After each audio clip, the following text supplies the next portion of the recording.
All right, let's go to our Comcast Business Hotline and welcome in the man. He's got some. He's always got great news. That's right. He's on the pregame show with Devon and B. West. He's got the Gun on One podcast, the latest episode with B. Dawk. You don't want to miss that.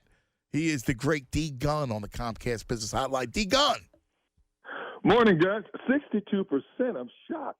I thought a low percentage would have been 75%. 62%? Is that what COVID has done to us, to a fan base? Is that what we're living with the now? Eagles have a part in that, no? I don't care. Anthony, you know me. I don't care if they're 0-16. I'm watching football, man. Yeah. I need help, man. I'm a football addict, brother. Yeah, well, but that's us. Like we have to take ourselves out of the equation and realize that there's. I want to up that percentage. Right, but we have to realize that people have lives. That people look at it and go, it's 80 degrees. Like I got a buddy of mine who's got a shore house, right? Yeah, it's 80 degrees. Right. Now he goes, am I going to go to the beach or am I going to sit inside and watch them? Why can't you go to the beach and sit inside and watch them and watch the waves roll outside your window? Yeah, and he goes, dude, I could be outside and smell the air that's not just coming from a window, right? Like you and I would do that, but most people have lives, and I can't blame them. And they need to give them something to watch. They need to pull them in from the beach chair or the golf course or the barbecue. It's up to the team to pull them in. Anthony, we have families. We both have lives. But in this world we live in today, we can watch games on an iPad, laptop, Apple Watch. We can watch games, listen to games any way, shape, right? So but you know, now, brother. Yeah, but you know the real deal, though. Are you really gonna? If you're at a barbecue in the park at Fairmount Park, and you got everybody's hanging out, you're not watching a game. You might have an eye on a game. There's a difference. There's different when you watch the game. Like I'm sure you watch the game like I do, which is in a fortress, right? No, I'm not allowed, Anthony. I have to watch the game with my wife sitting there, my grandson running around, 3 dogs running around the house.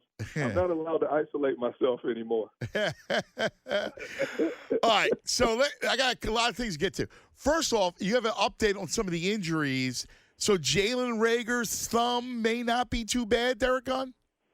Well, see, now there's a lot of misinformation out there. I know the initial report came out that said 5 to 6 weeks, maybe coming back after the bye week. Right. And then people I talked to said he's not going to miss that long. Then, and I said I put out there two games, and 2 games could because 2 weeks could still be 3 games when you look at it if he had the surgery right now. And then I've heard he could be on a 3-game IR. So what I've been told consistently is at the very most 3 games. The 3-game IR right now. Right now, the way they're looking at it is they expect him back after he comes off that 3-game IR. All right. And what about Fletch on Sunday? Are we worried about him playing? Yeah, that's going to be a little bit tricky one because he has that oblique injury, and he was in a lot of pain coming out of that Rams game. He played in a lot of pain in that game as well. Right now it's 50-50 in terms of his status and his availability for this Sunday. They're trying their best to get him ready for that game, but that's an iffy situation.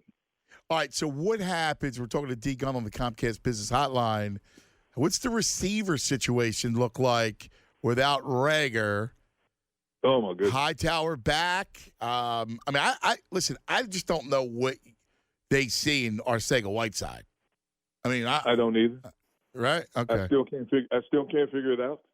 And I don't want to sit here and bash the young man because obviously, nobody wants to be mean. You know what I mean? Yeah, you're only as good as the quarterback gets you the ball. And I don't know if it's a lack of trust in Whiteside. I don't know if he's just that average. I don't know if he hasn't his mental and physical capacity hasn't increased to the satisfaction of the organization in terms of being more physical, more mentally tough, running better routes, fighting for the ball, whatever the case may be. I just don't get this at all with this guy. I mean, this was a second-round pick, and when you think about the number of people they could have drafted ahead of them, I've got to take it back to the scouting staff and the people that drafted them and pushed to draft this kid this high, if that's what you've gotten out of him in a little bit more than a year and a half now, because that's one of the more perplexing things about this Eagles offense is in terms of I'm still waiting for him to have that breakout game. I'm still waiting to hear for his name to be called at least 5, 6, 7 times a game. I'm still waiting for him to do something spectacular. I'm still waiting for him to find the end zone, and it's just not happening yet. Yeah, I know, and it doesn't bode well. I mean, it appears that the only real connection that Wentz has other than the tight ends is D-Jack. Yep. Well, you look at D-Jack. They don't throw him a ball in the first half. And I'm thinking, yeah, I don't understand that a little bit. You let this man go 30 minutes without a catch? I don't. Believe me, we had a caller, and just about 10 minutes, 15 minutes ago, who blamed everything on Wentz. Now, listen, Wentz has not played well.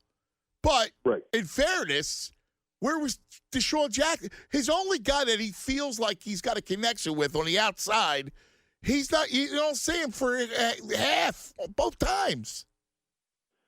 See, people keep looking at Deshaun just as a deep threat. No, and he's Deshaun is much more than that. Oh, yeah. He'll move the sticks. He'll do the dependable, great hands. Oh, my goodness. Cross the middle. Send him on delayed crossing routes. Send him on drag routes. Send him on more quick outs. A lot of times, when they started throwing him the ball in the second half, what was he doing? He would dig his cleats in the dirt, give you the look like he's going deep, stop, turn out, 7, 8, 9, 10 yards. Boom. Use him in that regard. And if he finds by the way, the throws that were good from Carson on Sunday were the ones to Jackson. To DJ, exactly. Use him up and down the field. Chew a defense up using him in that manner. Give that man a chance to make a play. He doesn't have to just be a deep threat to make a play. Send him on a deep post route. Send him on comeback routes. He has the whole arsenal of routes in the book. You have to get more creative with this guy, especially when you're talking about your next tier is John Hightower and Greg Ward and J.J. Arcega-Whiteside. Really? Yeah, I hear you. So let's talk about the quarterback. D. Gunn with us. Don't forget the pregame show Sunday. B. West and Devon. That's an all-star pregame show. What's wrong with the quarterback in your estimation? I thought it was telling to a certain degree when Doug Peterson was asked a question earlier this week. Are you surprised that a fifth-year quarterback in the same system with the same coach appears to be regressing? And Doug started out by saying, that's a good question.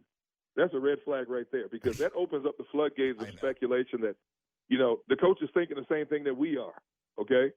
And no matter how he tried to cover that statement later in that statement, it's already out there now. And so I don't know what it is. I don't know if it's Carson being stubborn in the offense.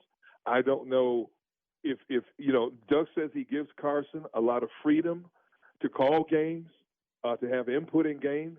And I don't know if it's Carson just mismanaging the game now. He's obviously making wrong throws, because for a guy who's averaged 7 interceptions a year over the last 3 years, and he already has 4 in 2 games, he obviously is not making the right decisions right now. Is Doug going to have to rein him back in and call the entire game? That remains to be seen. This team. Wait a second, time out. So you're telling me that this whole the game plan is Carson? I'm not saying the whole game plan. I'm saying Doug, based on what Doug told us, Doug gives Carson a lot of freedom to audible. Oh, he's got a freedom to check. I mean? He's to check with me to go to run versus pass. But as far as where the ball is going and the play call itself on a pass play, that's Doug. Well, it is Doug, but we don't know to what percentage that Carson might check, Carson may change. We don't know. I mean, I don't know. No, I'm with you. But that's check to run or check from run to pass, not the play call itself. Do we know for a fact that he doesn't have the option to change the play based on what he might step to the line? Well, I don't know. I just took it from Doug that he said that, he's got the ability to check, and that means check from run or pass depending on where the safety is. Well, I need more clarification. I don't disagree with you. I don't know. I don't put it know. out there. I'm throwing it to you. Yeah. I just heard Right. Doug say check, and when you say check, that means run, pass, pass, run, depending on what you're reading from the defense. There are a lot of quarterbacks that have the option also to change plays at the line of scrimmage. Now, obviously you got to build up a certain trust and get to a certain status before you have that kind of carte blanche. I don't know if Doug has given him that carte blanche. I'm not saying he does. I'm not saying he does. I don't know. Mm-hmm. And I don't know if Doug would ever reveal that, especially in a situation like this where nobody in the planet ever thought that this team would start out at 0-2. Right, nobody because of the Washington game, yeah. Absolutely. Yeah. And if this team messes around and loses to Cincinnati on Sunday, I can't wait to see how they try to cover this up next week. Yeah, I hope. I mean, listen, I know that their line, I guess, has gone down or whatever it is, and I don't know. I look at this team. I watched Cincinnati, and I love Burrow. I do love Burrow, but their offensive line isn't good, and that defense can get shredded on the ground. Like, to me, this isn't even a Carson game. This is run, run, run. Cincinnati spent a lot of money in the offseason on defense. They brought in the likes of DJ Reader. And they've talked. I've been reading a lot, online about the Bengals this week, and all they've talked about is stopping the run. We're better than that against the run. We're better than this against the run. Now, if they're making a concerted effort to try to bow up and stop Miles Sanders on the ground, that means Carson has to torch him through the air. And that's you can tell me what. All I know is I watched the Browns. They could have ran for 300 yards against that team. Yeah. They could have. They ran for 215. You're right. I agree. Now, some of the pieces weren't there on defense against the Browns. I don't know what the health status is right now. I'm not saying the Eagles shouldn't be able – if the Eagles ran for 4.8 yards a carry against that Rams front, you're right. They should have a field day against the Cincinnati front. But I don't know what to expect from this team with players dropping like flies left and right. This is unbelievable. Right. I guess my point is, listen, I mean, if they lose Sunday, exactly. I don't expect it. I expect them to win Sunday. I do too. Again, if they lose, then forget about it. Then we're looking at a potential, 4-12 team. I couldn't agree with you more. If I was a betting man, I would go so far as to say I'd be disappointed if the Eagles don't beat this team by double digits on Sunday. Yeah, I would go so far as to say that. Yeah. But when I look at this kid, Joe Burrow, this kid's got poise. This kid, you always look for little crinks in the armor when you're talking about rookie quarterbacks. This kid is smooth as silk, And I'm looking at who he's throwing to. He's got 2 first-round picks and John Ross and A.J. Green. He got T. Higgins in the second round. He's got 3 weapons he can throw to. They have a decent backfield. It's all predicated on what the offensive line does. But again, look at the Eagles' defensive front. 2 games now, they've allowed quarterbacks to be comfortable back there. Are you convinced that this defensive front, especially if Fletcher Cox is not playing, is going to put heat I'm not on that quarterback? I'm not, and you forgot Boyd, who's the best receiver of the group. I mean, come on, man. It's still the Bengals. You got to be able to pressure this kid. Really? Did they pressure Dwayne Haskins? Did they figure out? Listen, I agree with you. Talk to your boy. Talk to Jim. Tell him to throw fastballs. When Jim Schwartz tells us we simplified a game plan for the Rams, and Rodney McLeod comes out and says we knew everything they were going to do. So you knew they were going to roll out most of the plays and play action. And your quarterback is standing there. He's dinking and dunking down the field, and receivers are standing wide open down the field. You knew everything they were doing, and you didn't adjust on the fly to counter what they were doing, and you give up that many points. I'm concerned. What are you doing? I hear you. Without a doubt. What are you doing? Without a doubt. As a veteran defensive coordinator playing a chess game, what are you doing? Yeah. You might want to give him a linebacker, though. I will say that. A what? Do they have any linebackers on this team? You're right. They have linebackers? Yeah. So the word is out now across the NFL for anybody who's playing the Eagles. You want to attack this team and loosen them up, All we need is a decent tight end, and we can go after them with the linebackers. The message is out now, and they have nowhere to go right now in terms of linebackers. Yeah. What they have is what it is, man. So back to the original question. Yeah. Are you going to the beach? No, I'm watching the football. I'm having a knockdown, drag-out fight with the family. Look, I love you all, but you know what happens between September and January. You know where I am on Sunday. That's right. D. Gunn, I'm we watching love you, football. buddy. Stay up, Anthony. We love and everybody you, man. out there, don't forget. You just got done telling us the Bengals are going to win, and you're telling us to stay I did up. not say that. No, I did not. I did not tell I'm you the Bengals teasing are you. going to win. You're all... Come on, man. We'll be listening Sunday. And don't forget the Gun on One podcast. Yeah. Latest episode up, with B Dog, baby. Wait till you see who my guest is this Monday. I'm not going to give it away. Ooh. But he's Love well that known tease, in the Philadelphia man. market. You know, and all I'll tell you this, here's a teaser. A lot of people love to hate him. That's all I'm going to tell you. Uh-oh. A lot of people love to hate him. That's all I can tell you. Wow. Damn.